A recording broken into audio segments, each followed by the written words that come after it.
we're sitting there bouncing ideas back and forth. It was this magical night in the summer of 2001. And he and I were in my studio, small little 8x8 foot room in my apartment in Gramercy, with guitars. And he would be like, let's see, right.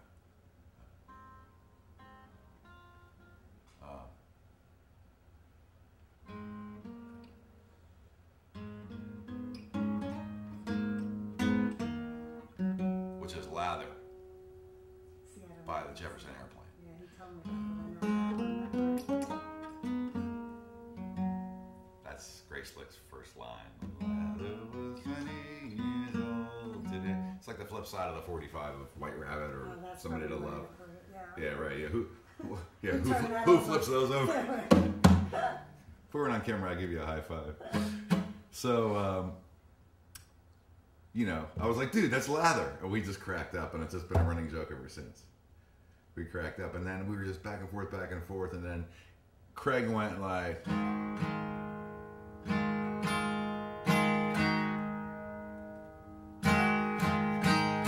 And I went, like how this came up, I was like, Craig would do something like that, and I would go, dude, that's great. I'm sorry.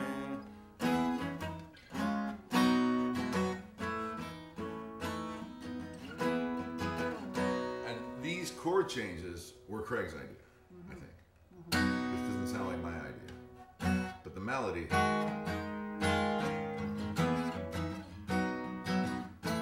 These are typical Craig Hatkoff chords. I mean, nobody plays these chords in open G tuning. Why? You'll have to ask them.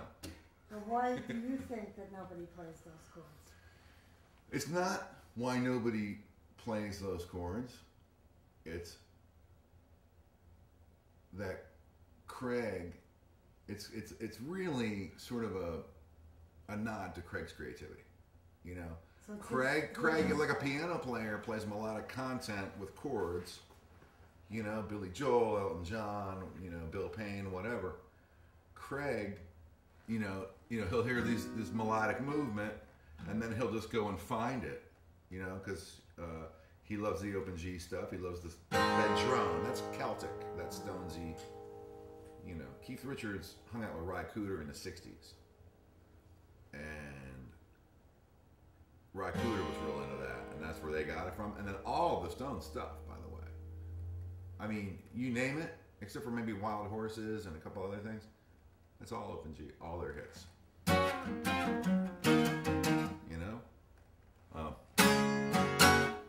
All that stuff.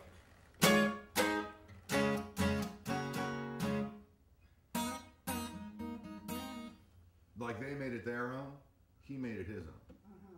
I mean, when we kid around a lot about the manly, macho stretching that one has to do certain things in open G. But he hears those things, finds them, and creates with them. So I think he just does it in a way that, I mean, look, I haven't heard, there are probably 100 people that play in open G that are real creative and really good that may do what he does. I haven't heard it, though, except from him.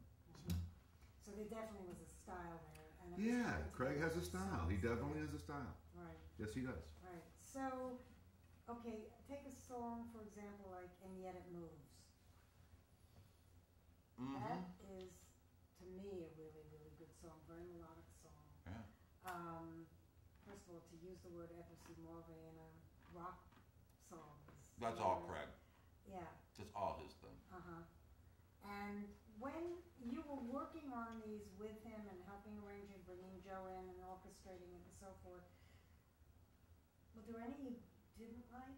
Were there any that you told him, let's not spend time on this, let's move to this? Or were you excited by all of it? Did you feel that it was all going somewhere? Interesting question. The way, I mean, this really speaks to personality, and the way you deal with people. I mean, for me, I'm really a positive person, and when I wouldn't characterize it as, I didn't like something or this is no good. What I would do is I would go, I think we can make this better, if we blah, blah, blah, put another chord change in there, or yeah, I'm always looking for. I'm completely limbic about that. You know, I'm like, if it tastes good to me, if it sounds like ear candy to me, then I like it. If it doesn't, then my approach is very, very positive and encouraging. I mean, that's the right way to be as far as I'm concerned. It's not even there's no effort or, you know, cognizant process involved. It's just, hey, you know, I think we could make that better, or I think that's too complicated. These are some of the comments, or, you know, and I would jump in with my 2 cents worth. There were a lot of ideas that Craig had, that I had in the moment, that if I had an idea about something and Craig didn't like it, he'd go, I don't really, you know, and vice versa. So yeah, and yet it moves. Yeah, that was cool. I remember that. I was sitting on the floor of the coffee table with my hummingbird, and you had your beautiful 64 country and western, I think, and that was another really good session you and I had. And then when Joe came in, we put the chorus together. At what point did it shift, or didn't it ever, from you being the guitar teacher to sort of being collaborators on this? Or Well, Craig would call me and go, you know, how's it going with that track?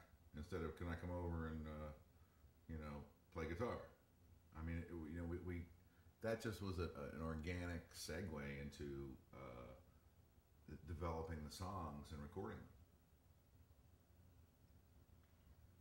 Were you pressured to do this quickly for the Asia House performance? How did that happen? How did that come about? Yeah, but do what? Rehearse the band, get it together. I mean, look, you know, I'm a producer. That's what I do, and everything really was evolving for me that way. And a producer, I mean, my job is to do as good a job and to just watch the back of who I'm working for.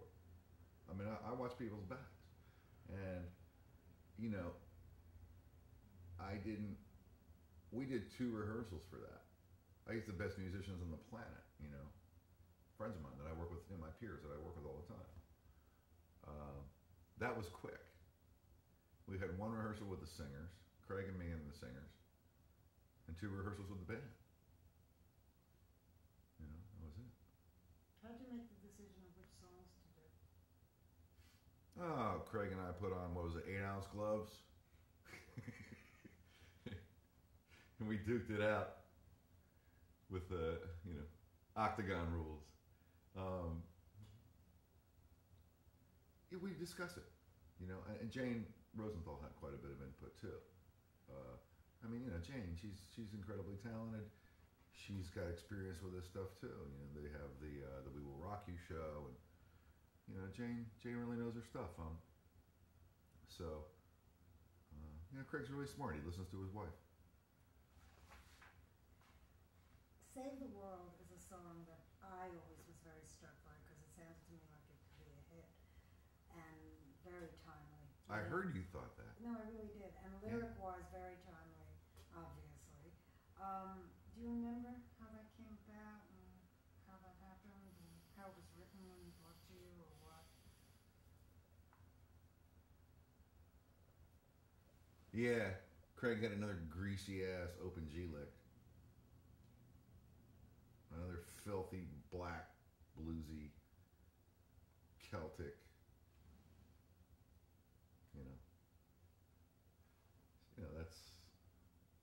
That's what you felt about Mathematician also? That it was yeah, absolutely. Greasy? Yeah, it was greasy. It's greasy and bluesy, and has a great groove, and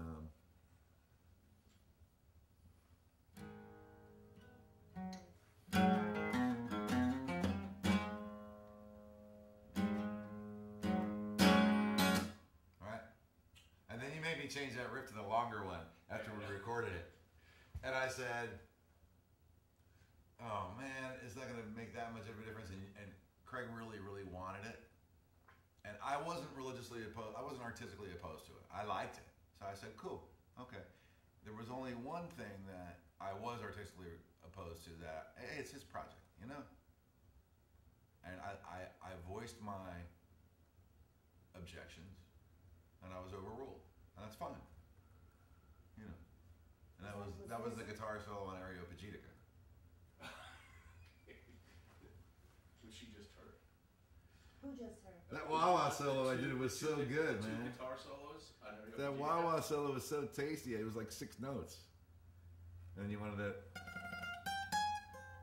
I can't do it in Open G, but it's like I'm trying to speak Italian in France here.